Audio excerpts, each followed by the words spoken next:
아까 그 우리 대한민국의 소득세 보여드렸잖아요. 거의 평생 반을 내시는 거거든요.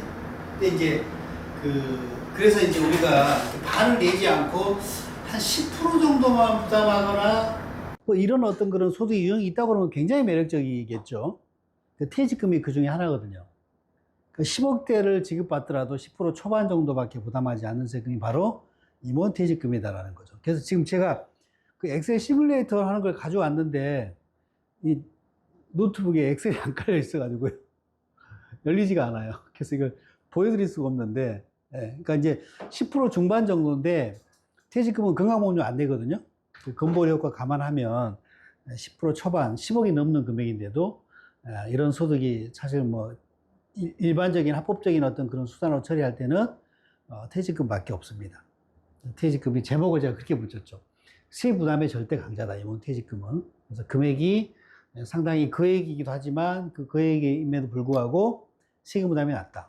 그러니까 이거를 뭐 10억을 퇴직금이 아니라 배당으로 10억을 받았다 그러면 거의 반이 세금일 텐데 퇴직금은 굉장히 매력적인 소득이라고 하실 수 있습니다. 다만 지금은 경영하는 기간 중에 계시기 때문에 은퇴 시점에 받는 게 퇴직금이잖아요. 지금은 뭐 미래 소득에 불과할 뿐인 거죠. 실무적으로 어떤 의미가 있으려고 그러면 아까 우리 임원보수 퀴즈 낼 때 중간여산 제가 얘기를 잠깐 말씀드렸었잖아요. 임원퇴직금을 실제 회사를 그만두고 은퇴하실 때가 아니라 지금 경영하시면서도 받을 수 있는 사유가 있거든요. 그게 중간여산 사유라는 게 있어요. 그게 역시 또 우리가 그 조항을 우리가 인식하고 알고 있으면 그걸 활용해서 써먹을 수가 있는 건데 모르고 있으면 그냥 지나치는 은퇴할 때까지 퇴직금을 기다려야만 하는 그런 상황이 연출될 수 있기 때문에 오늘 그 내용 좀 주의 깊게 들으시고 간혹 실무하시다가 우리 회사 중간 사유에 해당할 수 있다라고 하면 그걸 놓치지 않고 활용할 수 있으면 좋을 것 같습니다. 네. 자, 임원의 범위. 임원의 범위는 세법에서 시행령에 정하고 있는데 시행령 40조 1항에 규정하고 있습니다. 이 보면 회장, 사장 등등 이사의 구성원이 임원이고요. 그 다음에 여기 이제 5번에 보시면 1부터 4까지의 규정에 준하는 직무에 종사하는 자도 임원의 범위에 포함되게끔 되어 있습니다. 자, 세법은요, 직무의 실질에 따라서 사실 판단할 사항으로 보고 있습니다. 실질 판단한다는 얘기예요. 이 보시면, 요거는 이사의 구성원이니까 주주총회에서 선임돼가지고 이사로 등기된 사람이 이사의 구성원이거든요. 그 사람이 일단 임원인 거고요. 5항이 이제 보시면, 이 조항에 비추어서 해석을 하면, 일의 규정에 준하는 직무에, 그러니까 이사의 구성원이랑 비슷한 직무를 하는 사람도 임원이라는 거죠.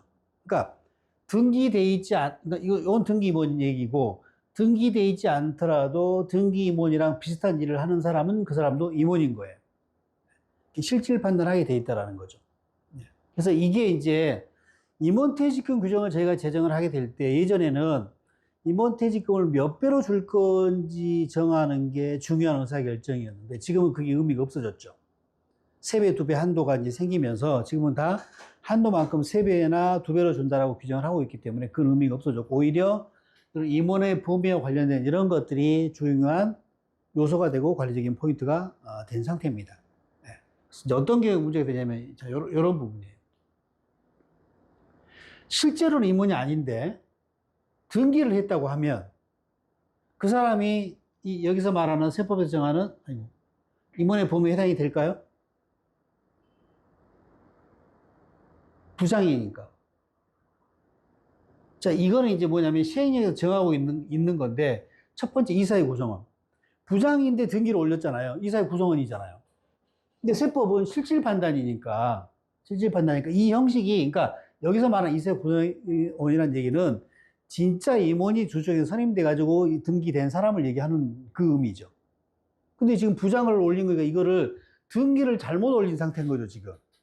임원이긴 하지만. 그러니까 세법상 판단하면. 근데 그리고 그게 준하는 직무에 종사하는 사람은 아닌 거니까. 근데 부장이 등기를 올린 상태가 됐는데 그러면 회사의 규정이 임원퇴직금이 3배로 주는 거로 규정이 돼 있단 말이에요. 이 부장이 퇴직하게 될 때 회사한테 이제 퇴직금을 청구하게 되는데 그 회사는 이 사람한테 근로자의 퇴직금을 줘야 되느냐, 임원 퇴직금을 줘야 되느냐 문제가 생기죠. 대표님, 어떤 퇴직금 줘야 될까요? 등기에 올라가면은 네. 거기에 준하는 그래야 될 것 같죠. 근데 이제 세법만 보면 실질 판단이니까, 야, 네가 등기가 잘못 올라간 거지, 실제 임원은 아니야 라고 주장을 할 수 있는 거죠. 근데 이제 문제가 이제 이 사람이, 이게 이제 대법 판례가 있거든요. 대법 판례 보시면 실제 임원이 아닌데 등기를 했다 그러면 임원퇴직금 지급 대상이 돼버린다는 거. 그러니까 이게 이제 보면 이른바 실질적인 직무를 수행하지 않는 이른바 명목상 이사 감사도, 그러니까 이게 이제 세법상 이사의 범위인 거죠. 실질 판단. 실제 부장이니까 실제 이사가 아니면 그냥 임원이 아닌 거예요. 근데 이제 이 보면 회사의 기관 어쩌고저쩌고 얘기가 나오죠. 이건 이제 뭐냐면 세법상은 임원이 아닐지라도 이런 논리에 따라서 상법상은 임원의 범위에 해당이 될 수 있다. 그러니까 이제 법원에 가면 상법이 이제 상위법의 개념이니까 상법에 따라 판단하면 임원퇴직금 보수 청구를 갖게 된다라는 거죠. 그게 판결하면 유효사는 줘야 되는 거죠. 그러니까 이제 우리가 이제 그 실무적인 관리를 할 때, 그러니까 함부로 부장을 등기를 올리시면 안 되는 거예요. 그러니까 가능하면 형식과 실질이 같게끔 관리하는 게 포인트죠. 이게 무너져 있으면 이런 분쟁이 생기는 거예요. 근데 이제 문제가 그 부장이 이렇게 소송 제기하지 않고, 아, 그렇죠. 저는 뭐, 그냥 부장인데, 그냥 등기가 잘못, 그때 뭐 어떤 필요해서 등기만 올린 거니까, 근로자 퇴직금 받고 나갈게요. 라고 합의가 이루어지면 괜찮은데, 이제 그렇지 않으면 이렇게 소송으로 가면, 임원 퇴직금 청구권을 갖게 돼버린다는 거죠. 그래서 이제, 그리고 관리를 잘해야 된다. 이런 분쟁이 안 생기려면. 근데 이게 이제 분쟁이 생길 수밖에 없는 게요. 근로자일 때 퇴직금하고 임원일 때 퇴직금하고 일단 배수제가 한 배하고 세 배 개념인 거잖아요. 그 속에 기고 연봉 좀 되는 사람이 이게 억대가 차이 나요. 뭐 어기 왔다 갔다 하니까 그 상대방은 목숨 걸고 다닐 수도 있는 거죠. 네. 그래서 이런 일이 안 생기게끔 우리 내부적으로 우리 경영관리 부서에서는 이런 일이 안 생기게끔 관리를 하는 게 필요한 거죠. 그래서 이게 임원의 범위와 관련된 실무적인 이슈가 하나 있고요. 그 임원 퇴직금의 법적 근거 한번 보시면 모아왔습니다. 상법은 아까 보셨죠? 퇴직금이 따로 상법에 규정되어 있지 않습니다. 그러니까 왜냐하면 상법상 보수는 퇴직금까지 다 포함하는 거기 때문에 똑같이 걸립니다. 다만 이제 세법에서는 보면 시행령 44조에 있습니다. 아까 대표님 혹시 상여금 몇 조인지 기억하세요? 상여금은 43조. 그 다음 조문이 퇴직금에 대한 게 세법에 규정이 되어 있습니다. 정관의 퇴직금으로 지급할 금액이 정해져 있으면 그 금액을 주고요. 그 다음에 정관에 정해지지 않는 경우에는 그러면 정관에 정해지지 않으면 지급할 수 없는 게 아닌 거네요. 정관에 규정이 있으면 그 금액을 주는 거고요. 그리고 없으면 소급해서 1년 동안 받은 총 급여를 10으로 나눠가지고 근속연수를 곱한 금액을 주게 돼 있죠. 그러니까 이제 근로자의 법정 퇴직금보다 조금 많은 거죠. 근로자는 이제 한 달치 평균 임금의 개념인데 임원은 1년 급여를 10분의 1을 곱하는 거니까 그 1.2개월치 정도가 되는 거죠. 조금 더 많이 나오겠죠. 그러니까 이게 규정이 없을 때.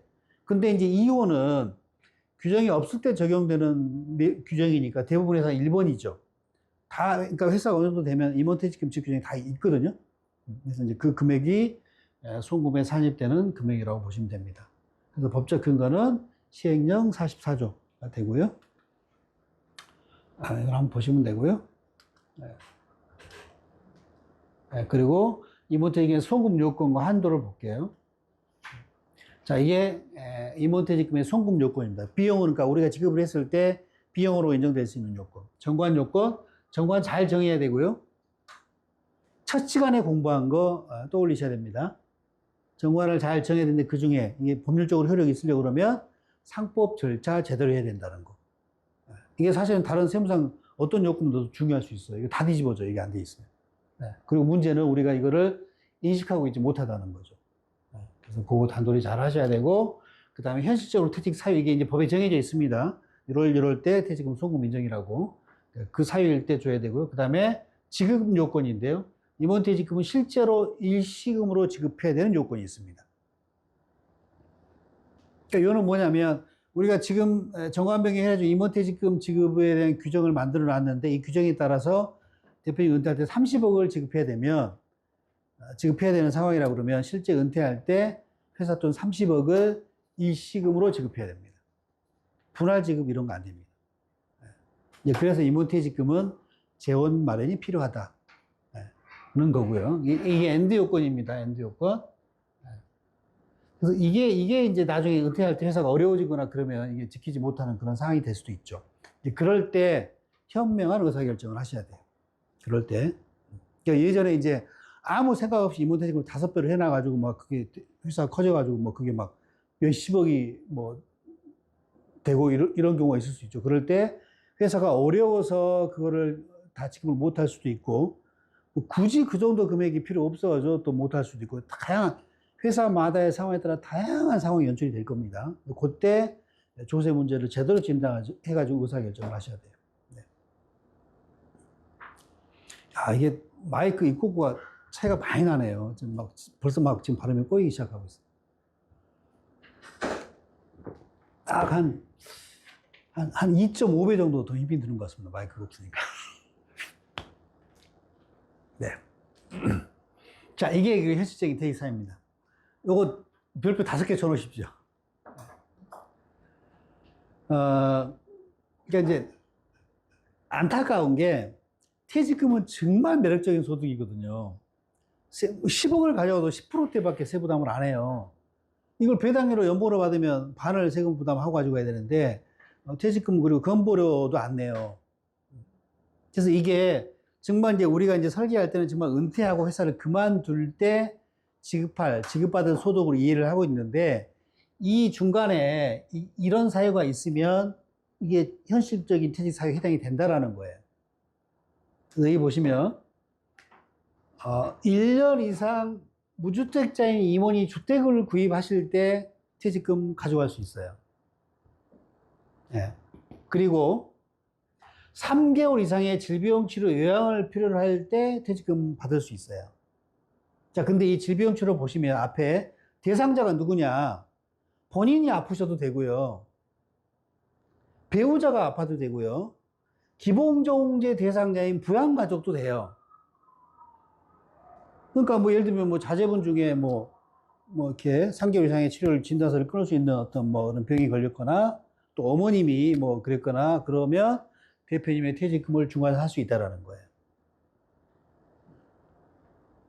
그리고 천재지변 할 수 있고요. 상근 임원이 비상근 임원으로 되는 경우도 할 수 있습니다. 상근 임원이 비상근 임원. 예를 들면 사모님 회사에 상근 이사를 근무하고 계시는데 뭐 가지기금이 있는데 좀 급하게 좀 끄고 싶은 거예요. 근데 대표님이 퇴직할 수는 없으니까 사모님 이사는 비상근으로 물러나면서 그동안 근무한 퇴직을 받을 수 있겠죠. 이걸 활용할 수 있다라는 거예요. 그러니까 이게 이제 이런 이 사유들이 우리가 인식하고 있으면 이걸 적절하게 활용을 할 수 있지만 그렇지 않으면 모르고 넘어가는 거예요. 최근에 이런 일이 있었어요. 저 양주에 있는 회사인데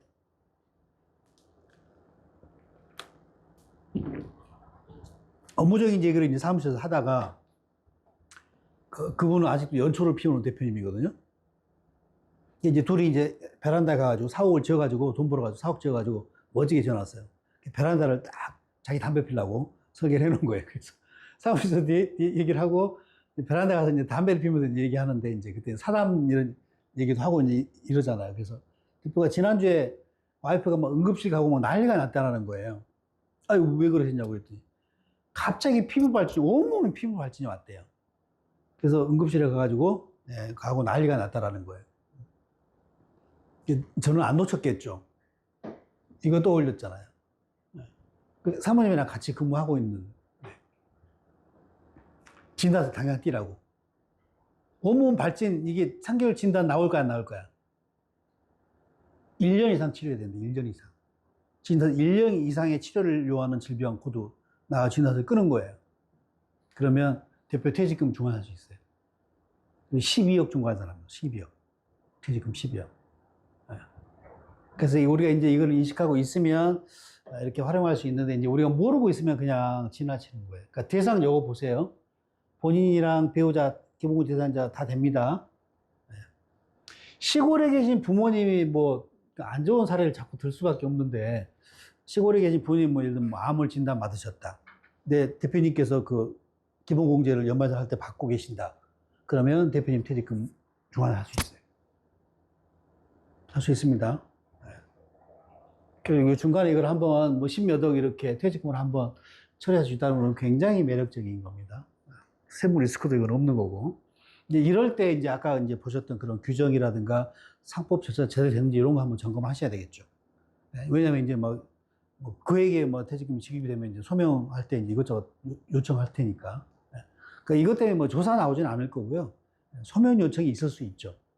뭐 정관 보내라, 규정 보내라, 뭐 주청 절차한 거 보내라, 퇴직금 계산한 거 보내라, 뭐 이런 요청이 있을 수 있습니다. 그래서 요거 제일 중요한 거 퇴직금 중에. 네. 그리고 이제 일시금 요건이 있습니다. 해당 과세기간에 실제로 지급한 일시금이어야 된다는 거고요. 그래서 이게 보면 대부분 판례에도 있죠. 퇴직금을 실제로 지급해야지만 송금 요건 충족이다.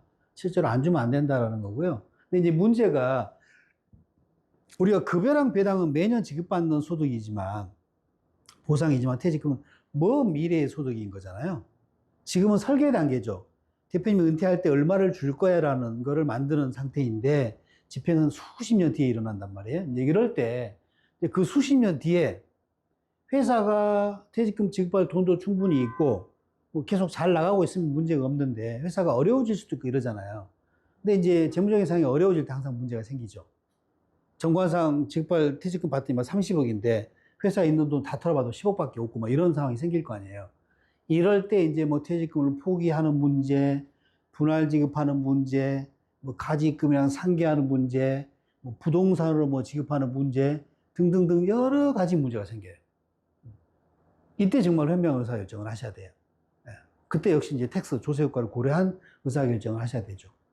네. 가장 어리석은 의사결정이요. 퇴직금 규정 30억 주는 거로 지금 살아있잖아요. 회사에 돈이 없어요. 대표가 야 그냥 나 그거 안 받아도 돼. 나 뭐 개인 부동산 많고 연금 뭐 짱짱하게 들어놔가지고 나 뭐 퇴직금 안 받아도 한 달에 생활비 1,000만 원씩 나와. 안 받아도 돼. 이런 포기. 어리석은, 진짜 어리석은 포기. 일단 이제 사례 보실 거예요. 절대 그런 포기, 그러니까 어려워지면 어쩔 수 없는 일이잖아요. 근데 그렇게 규정은 그대로 둔 채, 30억을 지급한다는 부채, 지급 의무가 있는 규정은 그대로 둔 채로 그냥 당신이 포기하겠다? 정말 어리석은 부분입니다. 나중에 세금으로 그냥 돈만 내야 되는. 하여튼 그런 문제가 생긴다는 겁니다. 그래서 일시금 요건 사례 보시면 뭐 정산하기로 하고 실제로 주지 않으면 퇴직금 요건 충족이 아니라는 거고요.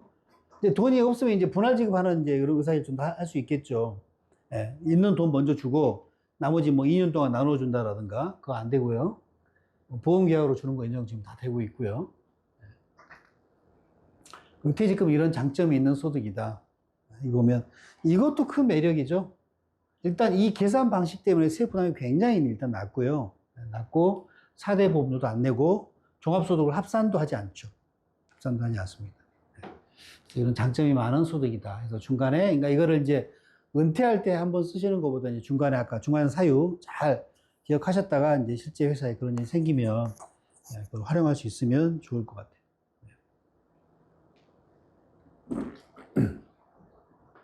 그 다음에 이제 이게 이제 많이 혼동하시는 그 하나가 임원퇴직금의 지급과 임원퇴직금의 수령 관련된 한도에 대한 얘기인데요. 임원퇴직금의 지급은 법인이 지급을 할 테고요. 관련된 법은 법인세법 시행령 44조 4항입니다. 아까 보셨던 그 내용.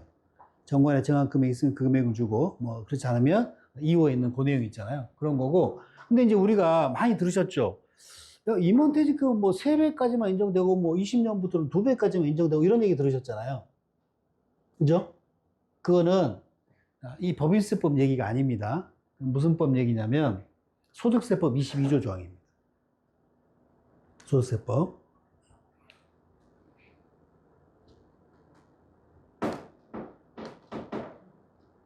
자, 이 퇴직금 변체설 한번 볼게요. 아까 정관의 퇴직금으로 지급할 금액이 정해진 그 금액이 송금이라는 시행령 44조 4항 이 조항이 있죠. 이게 98년도에 개정이 돼요. 그리고 그대로예요. 문구만 조금 바뀌지 저 틀은 바뀐 게 아무것도 없습니다. 지금 98년 이후에. 자, 그럼 보세요. 이게 98년도 개정이 되고 우리 기업체에서 2000년대 초반에 어떤 의사결정을 하냐면 너도 나도 주주총회를 열기 시작해요. 정관에 정하면 그게 다 비용으로 인정된다고? 주총 열어가지고 퇴직금을 10배로 주자, 20배로 주자. 제가 심판례 본 거 중에 30배 있어요. 30배. 퇴직금 30배 지금. 물론 조사받아도 다 추징당했지만. 네. 이렇게 한 거예요. 근데 이걸 이제 보니까 과세관청 이렇게 보니까 퇴직금 지금 이제 지급명세가 들어올 거 아니에요. 막 몇백억을 막 이렇게 30배 해가지고 막 퇴직 처리하고 막 세금 조금만 부담하고. 정부 입장에서 이 퇴직금은요, 조세 형평이 완전히 무너진 소득이에요. 10억을 보수로 받으면 5억을 세금을 내야 되는데 퇴직금을 하면 1억밖에 안 내잖아요. 그 당시엔 1억도 안 냈어요. 지금은 그 계산 구조가 많이 개정이 돼가지고 과거에 비하면 3배 넘게 소득이 세금을 내게 돼 있어요, 지금은. 근데 이때는요, 진짜 10억일 때 6%밖에 안 냈어요. 근데 그게 실질 세 부담만 6%예요. 6%대예요. 건물에 안 내잖아요. 그럼 공짜예요, 공짜 10억이. 배당 받는 거에 대비해보면. 이러다 보니까 너도 나도 주종해야지 이렇게 막 악용하는 거로 보죠, 정부는. 이거, 예. 그래서 제재를 가합니다. 12년의 제재를 가해요. 10년 만에. 어떻게 제재를 하냐면, 이 법을 바꿔버리면 되잖아요. 임원퇴직금은 정관에 지급할 금액이 정해져 있고 그 금액을 송금해서 한입하되 단서 걸고 뭐 3배 이상은 뭐 지금 못한다 너희들은 뭐 이렇게 해버리면 되는데 그렇게 못하라는 거예요. 이 법을 바꿀 수가 없는 거예요. 왜 못 바꾸고 세법에서요? 뭘로 정하는 거죠? 정관. 상법의 영역입니다. 세법에서 달리 정하지 못한다고 규정할 수가 없어요. 네. 그래서 이제 뭘 바꾼 거예요? 이거는 이제 주는 사람 입장이잖아요. 법인세법. 지급 받는 사람 입장은 뭐예요? 무슨 법이에요? 소득세법. 소득세법 22조를 개정합니다. 니네가 30배 주세요? 주세요. 3배까지만 퇴직금 인정하고 27배는 근로로 과세할게요. 배당 받는 거랑 똑같은 효과를 만들어버린 거죠. 네. 그래서 이렇게 개정이 있었고요. 연봉조회란 중간에 금지됐고, 아까 보셨던 거 말고 예전에 이것도 있었어요. 급여 제도를 바꾸고 퇴직금 받아갔었어요. 네. 이렇게 한 번 있었고, 그 다음 20년도에, 이때 3배까지만 인정하는 거 이제 바뀌었잖아요. 근데 이제 20년 이후는요, 2배까지만 인정하고 또 다시 바뀌었어요. 지금은 좀 복잡해졌어요. 그래서, 이렇게 수령 관련된 이건 소득세법이고, 22조입니다. 그래서 12년부터 19년은 3배까지만 퇴직금 인정이 되고요. 네. 그 다음에 20년 이후는 2배까지만 퇴직금으로 인정이 됩니다. 근데 회사의 지급 규정이 이거랑 달리 돼 있다 그러면 그만큼 근로로 과세를 당하는 거예요. 그러니까 근로로 과세된다는 얘기는 반 세금 매기겠다는 얘기죠. 반 내라 이거죠. 자, 그러면 질문 드릴게요. 지금 이번 퇴직금 규정을 우리는 5배로 준다라고 할 수 있어요, 없어요? 할 수 있습니다. 네, 그러니까 얼마를 주느냐는 이건 바뀐 거 없어요. 우리가 알고 있는 바뀐 건 소득세법 얘기예요. 지금 여전히 주총에서 5배 준다고 결의할 수 있습니다. 네. 다만 조세가 이렇게 바뀌는 거죠. 20년 이후 거라고 그러면 2배까지만 퇴직금으로 원천징수하고 나머지 3배는 기존 연봉에 합쳐가지고 같이 연말예산 돌려야 되는 거예요. 그런 차이만 있는 겁니다. 그런 차이가 있고요. 네, 그래서 이제 이게 좀 복잡한데 이렇게 됩니다. 11년 이전에는 정관에 정한 배수가 있다 하면 그게 다 인정이 되고요. 제재는 이제 12년에 처음 생겼잖아요. 그래서 이제 이걸 송업할 수는 없는 거니까, 위헌이니까. 12년부터는 3배 한도 적용이 되는데, 20년에 또 한 번 2배로 개정이 됐기 때문에 잘라져야 돼요. 12년부터 19년은 3배 한도가 적용이 되고, 20년 이후는 2배 한도가 적용이 되고, 이렇게 바뀌었습니다. 그래서 이건 소득세법 얘기입니다. 소득세법. 그래서 만약에 5배로 우리는 준다라고 이거에 불구하고 우리가 정관을 정했다라고 하면 11년 이전 거는 5배가 다 퇴직금 인정이 되고요. 12에서 19는 2배가 근로로 과세되고 20년 이후 거는 3배가 근로로 과세되고. 그래서 이제 이렇게 되는데 일반적인 우리가 임원퇴직금 얼마를 준다라고 정하는 거는 받는 사람의 입장에서 이 한도를 고려해가지고 의사결정을 할 거 아니에요. 일반적인 설계는 요 파란 선으로만 소득이 구성되게끔 준다라고 정관을 정하죠. 한도 초과 벌면 안 나오게.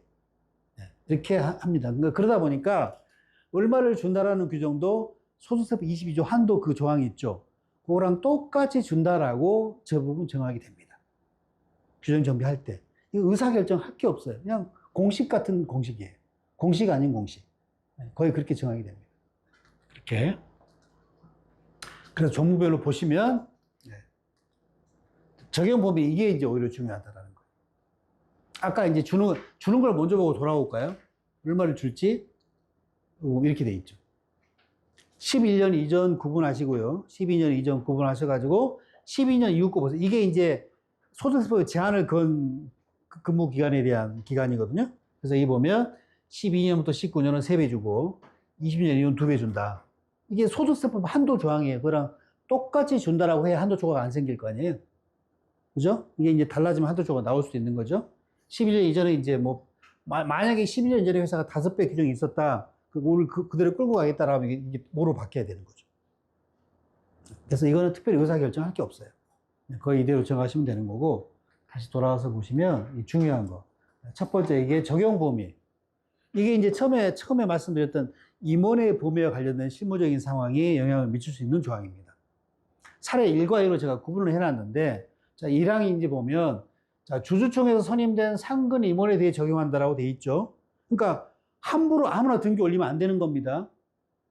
우리 규정에 그렇게 돼 있으니까. 그리고 이제 보시면, 임원에 준하는 대우를 받더라도 별도계약에 근무하는 자는 그 별도계약에 의한다. 근데 이게 이제 미등기 임원들을 얘기하는 겁니다.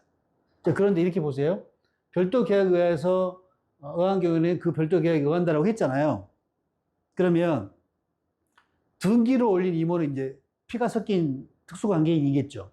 그 사람들은 임원회하고 퇴직금을 3배, 2배로 줄 거고, 그렇지 않은 임원들이 있을 거 아니에요. 회사 규모가 커진데 영입한 임원이 있을 수 있죠. 근데 이 사람들을 퇴직금까지 3배, 2배로 주려고 하는 대표는 제가 본 적이 없어요. 네. 그러면 그 사람 별도 계약으로 관리한다고 했잖아요. 그럼 별도 계약으로 관리를 했어야죠. 별도 계약서 있으세요? 없어요. 그럼 연봉계약서 그런 내용 혹시 기재하셔서 연봉계약서 보면 퇴직금이 포함인지 별도인지 아예 기재가 없어요. 자, 그러면 이제 나중에 보세요. 나중에 문제가 생기는 거죠. 그죠? 네. 나중에 이제 상황에 따라 그 퇴직하는 임원이 자기한테 유리한 쪽으로 상황에 따라 임원으로 주장할 수도 있고요. 이게 이제 이렇게 안 돼 있고 그냥 임원에 대해 적용한다 해서 임원은 3배 준다라고 하면 그 사람은요. 나는 임원이니까 나도 3배 달라고 주장할 거예요. 네? 네. 여기처럼 명확하게 등기 임원만 준다라고 돼 있지 않으면 네. 나도 임원이다라고 주장할 겁니다. 근데 이제 이렇게 돼 있다고 그러면. 근데 별도 계약을 해야 되는데 별도 계약에다가 퇴직금 연봉에 포함인지 뭐 제외인지 이런 게 아예 언급이 없다고 그러면 나중에 그 사람은 뭐라고 주장하겠어요 또. 원래 임원은 퇴직금이 없는 사람인 거잖아요. 그럼 나중에 뭐라고 주장하겠어요? 3배 주장하다 안 되면 사실은 나는 근로자였다라고 근로자 퇴직금이라도 받아가려고 주장하겠죠. 이런 경험이 있으실 거예요. 어떤 계약을 하실 때 인테리어 업자한테 회사가 쫙 돈 좀 벌어줘 이제 그 인테리어 한번 싹 교체했어. 3천만 원이래요. 인테리어 업자 불러가지고 3천에 하기 위해서 여기 끝났어. 돈을 주면서 세계에서 끊으시라고 했더니 그 사람이 뭐라고 그래요? 부가세 10% 더 주세요라고 하잖아요. 처음에 우리가 견적서 받을 때 이 3천만 원에 부가세가 별도냐 포함이냐 언급을 안 했기 때문에 그런 분쟁이 생기는 거예요. 그죠? 그거 부동산 매매할 때도 많이 생기는 일이에요. 이거 색이 커요. 그러니까 우리가 부동산을 매매하게 되면 부동산 가격을 통으로 얼마 이렇게 매각을 하잖아요. 근데 이 통에는 토지분하고 건물분이 구분되어 있잖아요. 토지는 면세니까 계산서 부가세 대상이 아니지만 건물은 부가세 대상이란 말이에요. 이거를 건물분 부가세를 따로 나중에 할 건지 포함인 건지 명확하지 않으면 나중에 또 분쟁 생겨가지고 A씨 나 안 사 막 이런 일이 생겨요. 명확하게 하셔야 돼요. 이거 마찬가지. 명확하게 관리하시니까 그러니까 이렇게 돼 있으면 이 연봉계약서에 퇴직금은 포함한 거라고 해서 나중에 퇴직금 청구할 수 아예 없게 확실하게 못을 박아야 되고 그리고 첫 번째 판단 걔가 세법상 임원일지 아닐지부터 판단해야 돼요. 그렇게 해서 퇴직금 없는 걸로 인식하고 있는데 나중에 나는 사실 근로자였어요. 맨날 지시받고 막 9시에 정시 출근하고 이랬었어요. 라고 주장하면 이제 소송 가야 되는 거예요. 자, 그래서 사례 1처럼 하는 게 오히려 잘못된 설계일 수도 있다. 사례 2를 보세요. 이거는 이제 아예 등기된 임원만 퇴직금 적용을 하는 거고, 이 이항이 미등기 임원 또는 임원에 지원하는 대우를 받는 퇴직금은 근로기준법 준용한 계산금을 지급한다. 이건 뭐냐면 아예 줄 생각을 하고 그렇게 관리를 하는 거예요. 퇴직금을 나중에 따로 주니까 연봉을 좀 낮추든가 이렇게 해서 연봉 책정을 하겠죠. 네. 이게 이제 나중에 분쟁을 방지하는 현명한 규정 관리일 수 있다라는 거예요. 그러니까 이런 상황을 진단하셔가지고 회사가 아직 규모가 이제 적어서 뭐 이렇게 특수관계가 아닌 다른 임원들 없거나 그렇다 그러면 굳이 이게 필요 없을 수도 있지만, 그렇지 않으면 관리를 하셔야 된다는 거예요. 그래서 의외로 많이 있어요. 예전에 상담원 회사가 대한민국 그 우동시장을, 그러니까 휴게소 막 이런 데 우동시장을 점령하고 있는 매출액이 막 몇천억 하는 그런 회사인데, 그 회사가 이제 매출을 어떻게 키우냐면, 그러니까 예를 들면 휴게소니까 휴게소 관리하는 무슨 임원이 퇴임한 사람을 임원을 영입하는 거예요. 그래서 영업하는 거에 이제 뭐 커미션을 몇 프로 해가지고 이제 급여를 주고 이런 구조예요. 네. 근데 그 회사가 이제 이런 식으로 돼 있어요. 근데 그 임원이랑 계약서 봤더니 어디에도 이게 명확하게 관리가 안 되어 있는 거예요. 규정을 이렇게 해놓고. 네. 그럼 나중에 분명히 문제 생길 거예요. 네.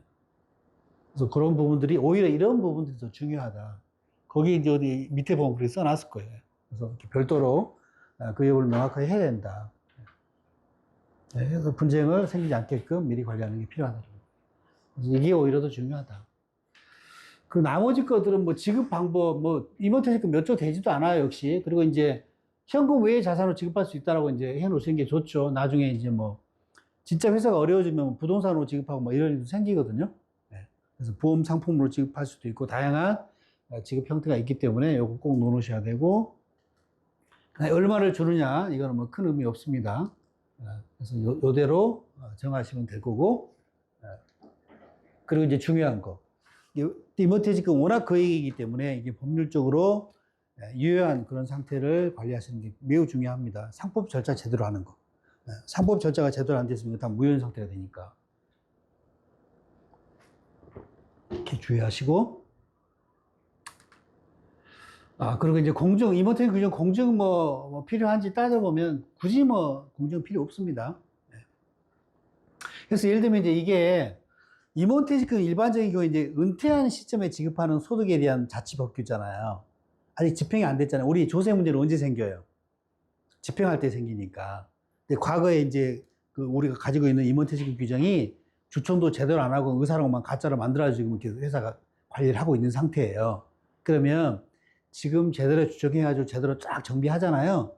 그럼 과거 잘못된 게 다 치유돼요. 네, 싹 치유되는 효과가 생겨요. 집행하지 않았기 때문에 세무 문제는 아무 문제도 안 생겨요. 네. 그래서 그렇게 제대로 한번 점검해가지고 관리해 놓는 게 필요할 수 있다. 근데 예를 들면 이런 거는 문제가 될 수 있죠.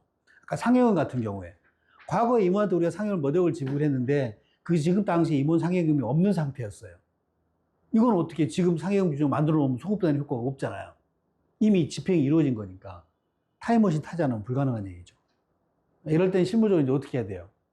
몇 년 전에 몇 억을 지급했는데 규정이 없는 상태였어요. 근데 세무조사가 곧 나올 것 같아요, 느낌이. 네. 제척기간 5년이 아직 안 지난다는 거예요. 그러면 어떻게 해야 돼요? 지금 날짜를 제대로 해놓으면 돼요, 안 돼요? 안 되죠. 이때는 이제 소급해서 껴놓을 수밖에 없습니다. 껴놓을 수밖에. 그래서 그때 이제 종이질 이런 거 좀 누런 거 종이 구하셔가지고 그렇게 하시고요. 혹시 그 종이가 필요하시면 제게 연락을 주시면 제가 22년도부터 모으고 있습니다, 지금. 그러니까 지금 3년 전 거밖에 없네요. 그래서 몇 년 뒤에 혹시 한 6, 7년 전 종이가 필요하면 일단 저 홍대 쪽에 문방구 가지 마시고 저한테 한번 전화를 주시면 제가 A4용지 한 장당 1,000만 원씩만 받을게요. 왜냐면 상여금 직접 A4 두 장이 있고 그다음 몇 억이 왔다 갔다 하니까. 그래서 효력 있게끔 좀 제대로 하시면 됩니다. 그리고 이제 아까 지급 관련된 상황별 사례 몇 가지 볼게요. 과거에 아까 연봉제도나 중환사 말씀드렸잖아요. 연봉제를 바꾸면서 퇴직금 한번 받아갈 수 있었어요. 이거를 우리 기업들이 또 너무 많이 이용해 먹었어요. 그 컨설팅 한다는 분들 와가지고 뭐 연봉 제전하시고 퇴직하면 빼가세요. 세금이 없어요. 거의 공짜입니다. 그래서 막 한 거예요. 그러니까 이제 국세청이 딱 보니까 이거 안 되겠거든요.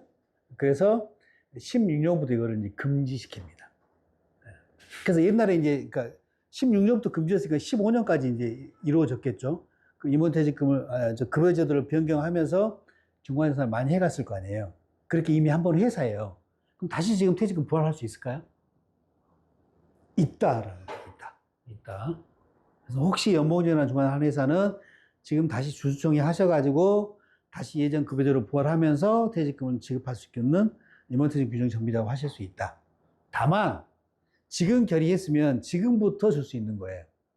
그러니까 16년부터 24년까지는 안 되는 거죠. 이제 그것까지 막 아깝다고 또 찾아 먹으려고 막 몇 년 전으로 소급해서 만들어 놓고 이러진 않는 게 낫지 않나. 네. 지금부터라도 살려서 지급할 수 있게끔 그렇게 하세요. 그 내용은 관련 얘기하고 집행 기준에 있는 내용 소개된 거고요. 보시면 되고. 자, 그리고 포기 보세요. 포기. 30억을 규정상 지급하게 돼 있는데 대표님 퇴직할 때 회사에 돈이 없고 그래가지고 포기했다. 아니, 나 안 받아도 돼. 라는 형태 포기하시면 세금은 내셔야 됩니다. 지급식 유죄 걸립니다. 퇴직금 받지도 않았지만 받은 거로 봐서 퇴직금은 내셔야 되고요. 그리고 이제 이거는 이제 지급식 의제에 관련된 조항인 거고 우리 법인세법상도 문제가 생기죠. 회사의 정관에서 정한 30억 지급 의무가 있는 규정이 회사에 있는 거잖아요. 이게 사실은 우리가 제대로 재무제표 작성했다고 그러면 이게 부채로 계산돼 있어야 되죠. 퇴직할 때. 그죠? 그걸 대표가 포기했죠? 그럼 뭐가 생기죠? 채무 면제액이 생기죠. 채무 면제액이 생깁니다. 네. 그래서 세무조정에서 지급한 거로 봐가지고 송금 산입하니까 범죄 문제는 상황에 따라 없을 수도 있는데 어쨌든 요 세금은 내야 되는. 그래서 어리석은 포기다. 그럼 어떻게 해야 돼요? 어떻게 하는 게 현명한 포기예요? 회사가 어려워서 30억을 줄 수 없는 상황이면 규정을 일단 봐야 되겠죠. 그 규정을 폐기를 하든지 세배로 돼 있네. 그게 30억이네. 그러면 돈은 10억은 있네. 그러면 한 배로 변경해가지고 10억만 가져가시든가 이렇게 하셔야 되겠죠. 그냥 말로만 포기하시면 안 되고 조세 문제를 고려한 현실적인 포기를 하셔야 된다. 그래서 이게 이제 여기 보시면 이렇게 써놨죠. 총회 결의를 통해서 지키규정 자체를 폐기하거나 이게 현명한 포기 방법일 수도 있다. 아깝잖아요. 받지도 않는데 세금 몇 억 내라고 그러면. 아무리 적다 한들 내가 받은 거에 뭐 10%만 내면 뭐 배당 받을 때보다 유리하기 때문에 만족할 수 있지만 받지도 않은 거에 대해서 세금 몇 억 내라고 그러면 짜증나죠. 네. 그래서 현명한 포기하셔야 되고요. 그리고 가직금과 상계. 회사가 퇴직할 때가 됐는데 돈이 없어요. 근데 회사에 또 상환할 가직금도 뭐 예를 들면 10억이 있어요. 회사가 돈이 있으면 퇴직금을 지급을 하고 대표가 받은 퇴직금 중에 냈을 거 빼고 가직금 10억 있으면 상환하면 되는 거죠. 이게 일시금 요건 관련된 얘기입니다. 전부 다. 이번 퇴직금 일시금으로 줘야지만 송금 요건이 충족된다는 그 일시금 요건. 근데 돈이 없으니까 회사가 어떻게 한 거예요? 퇴직금을 미지급을 잡고 가직금 있는 거랑 미지급이랑 서로 상계해가지고 가직금을 제거시킨 거예요. 그러니까 붕괴만 한 거예요. 붕괴만. 회계 처리만. 실제 일시금으로 지급하지 않고. 네. 근데 이게 보시면 이 두 개의 사례가 있는데요. 이 두 개의 사례가 어떤 사례냐면 세무조사 과정에서 실제로 지급한 일시금 요건이 위배됐다고 해서 송금 부산입 처분을 받은 건데 불복을 넣어가지고 조사 심판원 가가지고 심판원들이 야 지급하진 않았지만 서로 이렇게 상계해가지고 지급 의무 있는 거 지급받을 있는 거 해가지고 상계한 게 실제 지급한 거랑 뭐가 다르냐. 정말 예외적으로 적용되는 납세자에게 유리한 실질과세 원칙. 그래서 퇴직금 준 거랑 진배 없다라고 해서 이제 심판에서 이긴 두 개의 사례가 있는 거예요. 인용된 사례죠. 납세자 손을 들어준. 네. 근데 이제 뭐 숨어있는 사실관계가 뭐 이거 제기하는 회사가 뭐 심판원장이랑 친구일 수도 있고 뭐 그거 어떻게 알겠어요. 네. 하여튼 두 개의 사례가 있는데 네. 하여튼 우리 입장에서 조금 유리하죠. 이런 사례가 있다는 거. 회사가 돈이 없을 때 이제 있는 상황이라고 그러면. 근데 실제로 이제 제가 최근에 그 중간 사유 해가지고 몇 군데 했는데 돈이 없는 회사 이거 못 하겠더라고요. 저 같으면 그랬어요. 근데 이게 심판례가 두 개가 있긴 한데 이게 금액이 이제 소액이면 5억 미만이고 그러면 한번 상계해도 된다라고 하겠는데 막 금액이 커지잖아요. 그러면 이제 쫄리는 거죠. 이게 법적 근거는 아니잖아요. 예. 사례가 두 개가 있는 것이지. 그래서 그런 부분들을 실무하실 때 이제 금액이나 이런 걸 가지고, 예. 해서 이제 안 되면 이게 좀 불안하면 조금 모자라자 그러면 대출 땡겨가지고 일단 지급하고 하게끔 그렇게 하는 게 필요할 수도 있어요. 예. 뭐 다른 자산 섞어가지고 같이 지급을 하든가. 예. 그래서 이제 그냥 아무 생각 없이 그냥 상계해버려. 뭐 이렇게 하는 것보다 이런 게 있고 정확하게 진단하고 세무 대리랑 좀 긴밀하게 의논을 하셔가지고 어떻게 할지 의사결정하는 게 필요한 이슈다 이거는. 네. 하여튼 이렇게 심판 사례 두 개가 있습니다. 예전에 이거 하나 있을 때는 진짜 하기 힘들었거든요. 하나만 있을 때. 두 개가 최근 거 이건 그리고 이제 최근도 아니네. 이제 멀어지고 있네요. 지금 25년이니까. 하여튼 이런 사례가 있고요. 그리고 자 임원이 퇴직연금에 가입할 수 있나요? 있다. 있습니다. 원칙은 임원은 퇴직연금 가입 대상자가 일단 아니죠.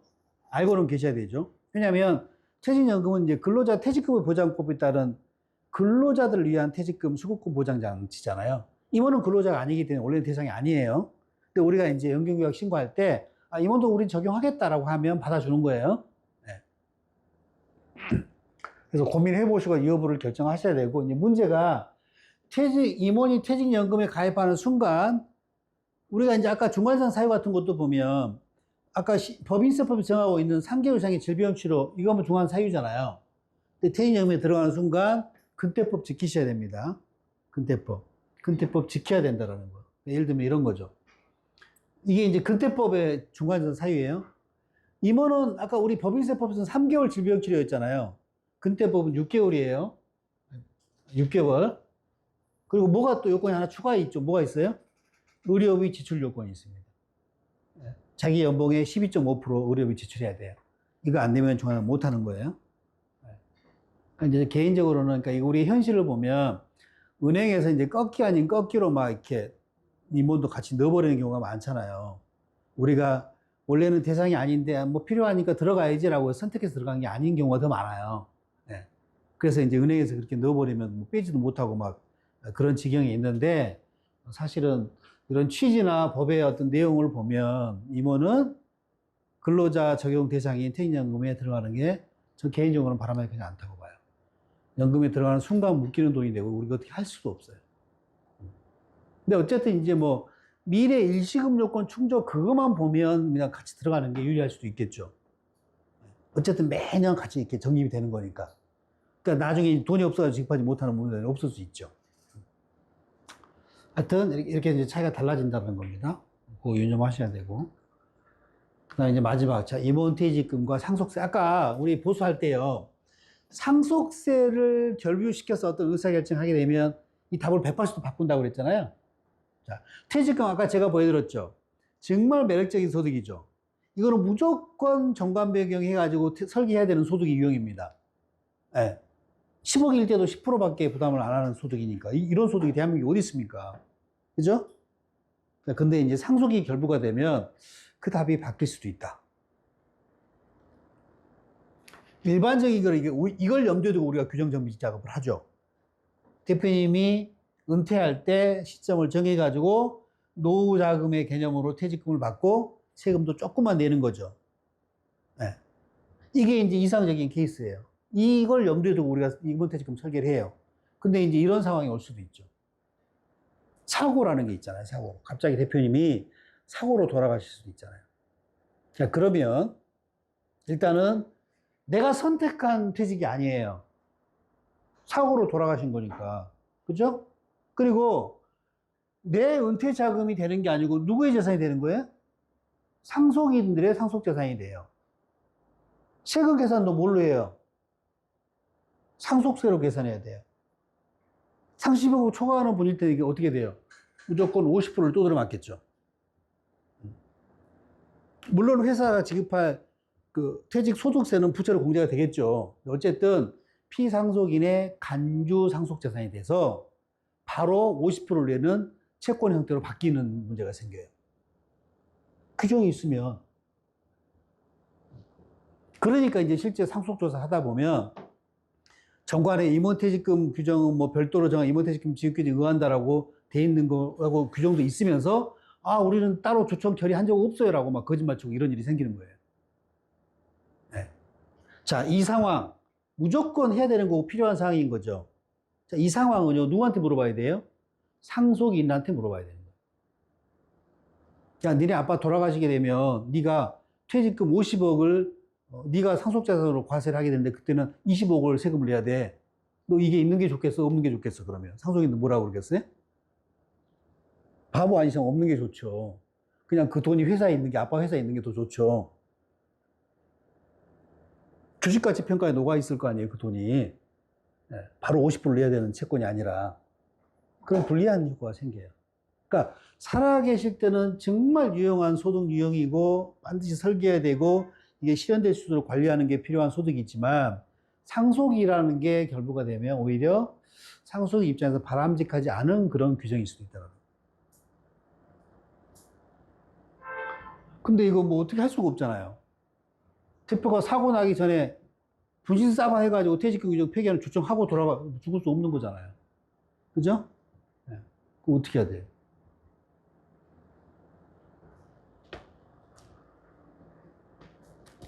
어떻게 해야 될까요?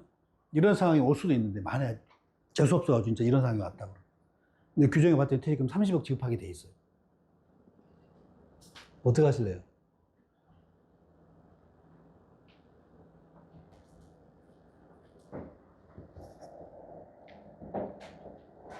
대표님 어떻게 하실래요? 폐기하는 결의를 가짜로 만드실래요? 그래서 이게 설계 방식과 고역의 말씀을 드리려고 그러는데요. 우리가 현장에 우리 기업체 이런 규정 정비 작업 대행들 보면, 컨설팅 한다는 분들이 와서 해주는 데가 되게 많거든요. 그 사람들이 하는 거 보면요. 정관, 보수 규정, 퇴직금 규정, 뭐 유족보장금 규정, 봉의유세무 규정, 뭐 통신비 규정 막 해가지고 한 100페이지를 만들어요. 100페이지를 만들어요. 그리고 간인 다 찍어놔요. 페이지 막 남발이 돼 있고. 이 사람들이 왜 이렇게 하라고 하냐면 그 많은 100페이지에 해당하는 그 규정들을 회사에 있는 현황 조사하고 이게 맞는지 따져보고 이렇게 문구를 담았을까요? 그냥 자기 가진 샘플에다 이름만 바꾼 거예요. 네. 별놈의 내용이 진짜 회사에 아무 쓸모짝이 없는 그런 것들이 다 들어가 있어요. 왜 그렇게 할까요, 그 사람들이? 회사에 필요해서? 아니에요. 내 성과를 보여주고 싶은 거예요. 내가 회사를 위해서 100페이지 이렇게 많은 서비스를 컨설팅을 했다. 그러니까 돈 많이 달라 이거죠. 이게 나중에 치명적인 독이 되는 거죠. 이 상황이 됐어요. 우리가 흔히 할 수 있는 얘기가 규정이 있으니까 이게 바로 상속세를 반을 내야 되는 그런 간주 상속세도 있네? 규정이 없다고 우리가 주장하면 없어지는 거잖아요. 그죠? 이게 다 묶여 있는데 그 중에 중간에 퇴직금 규칙 규정이 들어가 있는데 없다고 주장할 수 있어요? 힘들죠? 그래서 임원퇴직금 지급 규정은요, 따로 하세요, 따로. 따로 하셔가지고 공증받는 건 이제 그러니까 이제 따로 하시고 이제 의사라고 사인할 때 무슨 뭐 인감증명 하나 첨부시키든지 그때 한 게 이제 맞다라고 해가지고 따로 해놓으시고요. 나중에 이제 이런 일이 생기면 찢어버리고 없다 하시면 되죠. 우리는 따로 조정계를 한 적 없다. 해야 되는데 하다 보니까 못했다 라고. 그렇게 거의 상속인들은요 노합니다. 이거 있으면 불리하는 효과가 생겨요. 그러니까 이게 상속자산의 구성이 이렇게 돼 있잖아요. 기업을 운영하는 대표님이 돌아가시게 되면 회사의 자산 부채를 주식가치로 평가하잖아요. 그리고 개인의 이제 입장에서 보면 그 회사의 주식가치 상속재산, 은행의 예금, 간주 상속금, 보험금, 퇴직금 이렇게 잡히는 거예요. 이거는 바로 50%를 두드려 맞는 돈이 되는 거예요. 그 돈이 회사에 근거에 있다 그러면 주식가치 평가에 녹아있게 있죠. 자산가치 40%, 손익가치 60% 가중평균을 하게 돼 있잖아요.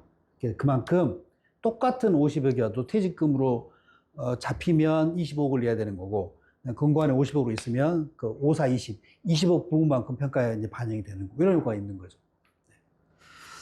그래서 이 상황이 그런 치명적인 상황으로 연결될 수도 있다. 그런 겁니다. 네.